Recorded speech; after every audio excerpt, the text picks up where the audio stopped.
ഞാനേ അപ്പുറത്ത് റോഡിൽ കിടന്ന് കറങ്ങായിരുന്നു. ഈ ഏരിയ വലിയ പിടിയില്ല. റാം,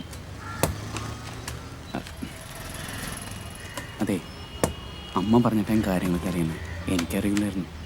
എന്നാലേ നിനക്ക് മാത്രമേ അറിയാത്തുള്ളൂ, ബാക്കി നാട്ടുകാർക്ക് മൊത്തം അറിയാം. ചേട്ടാ, ഞാനേ ഞെട്ടല്ല ചേട്ടാ. വയസ്സായ ആളല്ലേ, അതിൻ്റെ വല്ലതും. വയസ്സായതൊന്നുമല്ല, പച്ച മലയാളത്തിൽ പറഞ്ഞാലേ അങ്ങേര് ഈ പ്രായത്തിൽ കഴപ്പാണ്. ഈ പ്രായത്തിൽ അങ്ങേർക്ക് കിട്ടുന്നവരെ മുഴുവൻ കളിക്കണം. അങ്ങേര് വരെ നാട്ടിലൊരു പെണ്ണുങ്ങൾക്ക് ഇറങ്ങി നടക്കാൻ പറ്റാത്ത അവസ്ഥ.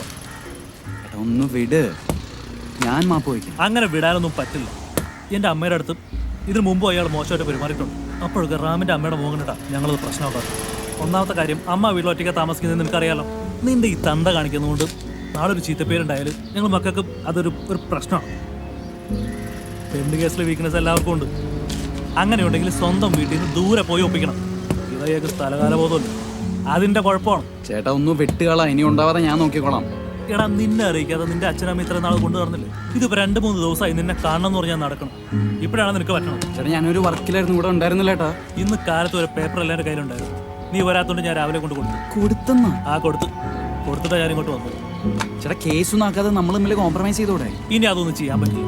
പാർട്ടി ഓഫീസിൽ നിന്നൊക്കെ വിളിച്ചവരും മേളിൽ നിന്ന് വിളിച്ചു പറഞ്ഞിട്ടാ ഞാനിപ്പോൾ കൊണ്ട് കൊടുത്തു.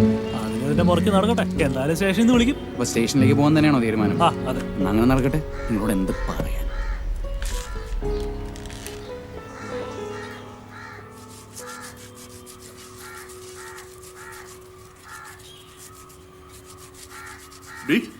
സ്കൂട്ടറിന്റെ ചാവി കണ്ടായിരുന്നോ? ഞാൻ കണ്ടില്ല. എനിക്കെന്തിനാ സ്കൂട്ടറിന്റെ ചാവി? അച്ഛനോട് നിന്നേ, സ്റ്റേഷനിലേക്കല്ലേ, ഞാൻ വന്നിട്ട് പോയാൽ മതി. എടാ, അച്ഛനൊന്ന് പുറത്തു പോയിട്ട് വരാടാ. എവിടേക്കാണേലും ഞാൻ വന്നിട്ട് അങ്ങ് പോയാൽ മതി.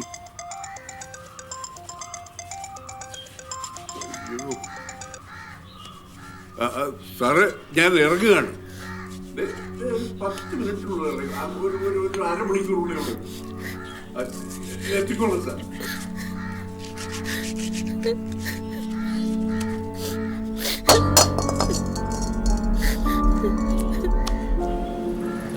എന്തൊക്കെ വന്നാലും നമ്മൾ 3 പേരും അങ്ങോട്ടും ഇങ്ങോട്ടും വിട്ടുകൊടുക്കാൻ പാടില്ല.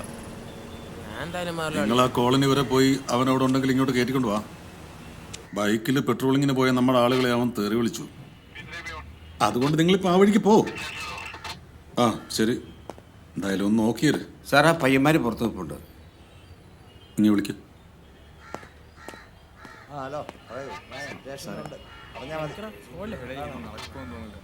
നിങ്ങളിങ്ങ് വന്നേ. സുധാകരൻ്റെ കൂടെ. നിങ്ങൾ പുറത്തേക്ക് പോ. ശരി സാർ.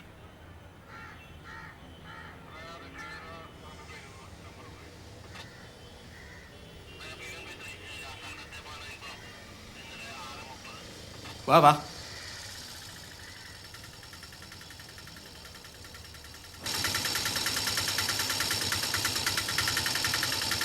എന്താണ് കലാകാരന്മാർക്ക് പറയാനുള്ളത്? നിന്റെ പേരാണോ പ്രശാന്ത്? നിന്റെ ഫോൺ നമ്പറാണ് ആദ്യം ഫോട്ടോ ഇട്ടിരിക്കുന്നത്. അതും നിങ്ങളുടെ വാട്സപ്പ് ഗ്രൂപ്പിൽ. അതിന്റെ റിപ്പോർട്ടാണിത്. എടാ, ഇതൊന്നും ഇല്ലാതെ നിന്നോടൊക്കെ ഇങ്ങോട്ട് വരാൻ പറയാൻ ഇവിടെ ഇരിക്കുന്നവരുടെ തലേ മോട്ടറൊന്നും ഓടുന്നില്ല. ഉള്ളതുള്ള പോലെ അങ്ങ് പറഞ്ഞു.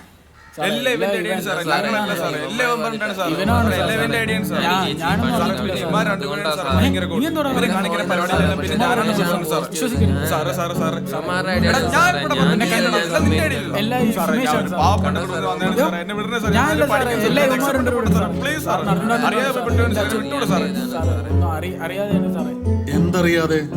അറിയാതെ നിങ്ങൾ ഈ സ്ത്രീയുടെ ഫോട്ടോ അവരുടെ ഫേസ്ബുക്കിൽ നിന്നും ഡൗൺലോഡ് ചെയ്തെടുത്തു. അറിയാതെ അതൊരു നഗ്നചിത്രവുമായിട്ട് മോർഫ് ചെയ്തു, എന്നിട്ട് ഷെയർ ചെയ്തു. അതെ സാർ. യവന്മാരെ ഒന്നിനെ വെറുതെ വിടരുത്, എല്ലാത്തിനകത്ത് വൃത്തിയാക്കണം. അവന്മാർ നന്നായി ആലോചിക്കട്ടെ, ചെയ്തത് ശരിയാണോ, ചെയ്തത് തെറ്റാണോ, ശരി അറിയാഞ്ഞിട്ടാണോ. ഇറങ്ങടാ വെളിയിൽ. സാറ് പറഞ്ഞു കേട്ടില്ലേ? ഇറങ്ങ ഇറങ്ങ് സാറേ, എന്റെ ഭാവി. 3 പേരെ ഇറങ്ങ്. പണിയായ അപ്പോഴേ പറഞ്ഞല്ലേ വേണ്ട. അതെ, കുഞ്ഞു പയ്യന്മാരാണ്, വലിയ പ്രശ്നമാക്കണ്ടെന്ന് ഞാൻ പറയൂ. നിങ്ങൾ ആലോചിച്ചിട്ട് പറ. അമ്മമാർ കുറച്ചേരം അവിടെ നിൽക്കട്ടെ. ശരി ശരി. സാറാ, വയസ്സായ കക്ഷി പുറത്ത് നിൽപ്പുണ്ട്. ഞാൻ തിരുവനന്തപുരം കോർപ്പറേഷൻ ആനേർ വാർഡ് നമ്പർ 72 TC 77 സ്ഥിര താമസക്കാരിയാണ്. വിധവയായി ഞാൻ ഒറ്റയ്ക്കൊരു വീട്ടിലാണ്. എൻ്റെ മക്കളിൽ നിന്നും അകന്നാണ് താമസിക്കുന്നത്. എതിർകക്ഷി കഴിഞ്ഞ 30 വർഷമായി എൻ്റെ പരിസരവാസിയാണ്.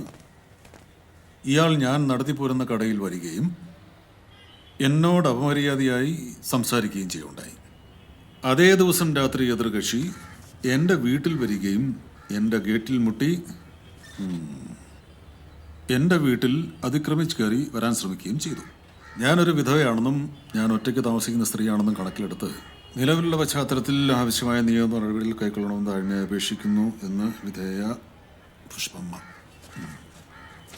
സുധാകരൻ എന്താ പറയാനുള്ളത്?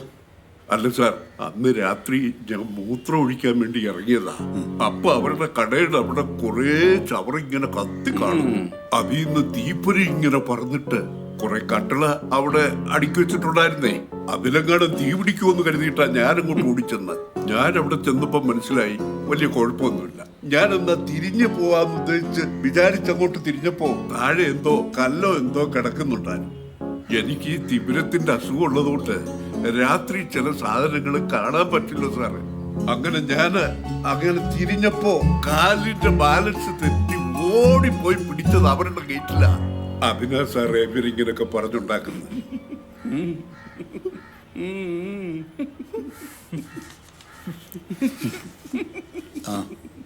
നിങ്ങൾ പറയുന്ന അത്ര വിശ്വസനീയമല്ലോ സുധാര. അല്ല സാറേ, ഇതാണെന്ന് സംഭവിച്ചത്. അയ്യോ സാറേ, ഇയാൾ എന്റെ ഗേറ്റിൽ പിടിച്ച് നിങ്ങനെ കണ്ട ആൾക്കാരുണ്ട്. അല്ല സാറേ, എന്റെ കാലിന്റെ ബാലൻസ് തെറ്റി ഞാൻ കേറി. മിണ്ടാണ്ടിരിക്കോ സാറേ, ഇന്നും ഇന്നലെയും തുടങ്ങിയതല്ല ഇയാളുടെ സൂക്കേട്. എൻ്റെ ഭർത്താവ് ജീവിച്ചിരുന്ന കാലത്ത് ഞങ്ങളുടെ സ്ഥലം വേണമെന്ന് പറഞ്ഞ് വന്നിട്ടുണ്ടായിരുന്നു. ഞങ്ങളത് സമ്മതിച്ചില്ല. അന്ന് തുടങ്ങിയത് ഇയാളുടെ സൂക്കേട്. ഞങ്ങളുടെ വീട്ടിനടുത്തുള്ള ഷാജി മുമ്പ് കണ്ടിട്ടുണ്ട് ഇയാൾ ഞങ്ങളുടെ വീടിന്റെ ഷീറ്റിന്റെ മേളിൽ കയറി നിൽക്കണത്. അതിപ്പോ എത്ര നാളായി? 10 വർഷമായി.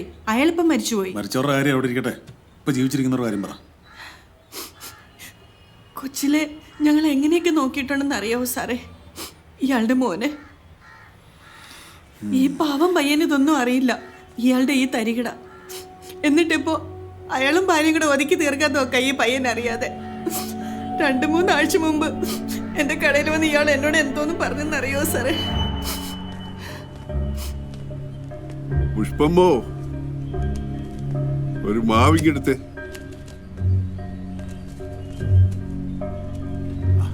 ഒന്നല്ലെങ്കിൽ വാ.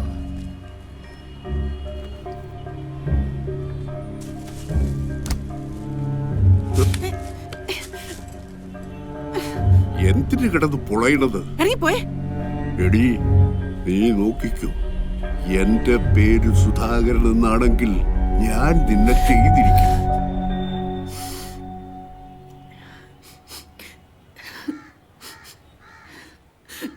സാറേ, ഞാൻ ഈ ജീവിതത്തിൽ ഒന്നും സമ്പാദിച്ചിട്ടില്ല. ആകെ സമ്പാദിച്ചത് കുറച്ച് നല്ല പേര് മാത്രം. ഇയാൾ ഇങ്ങനെയൊക്കെ തുടങ്ങിയ നാട്ടുകാരത് കണ്ട. സുധാകരൻ,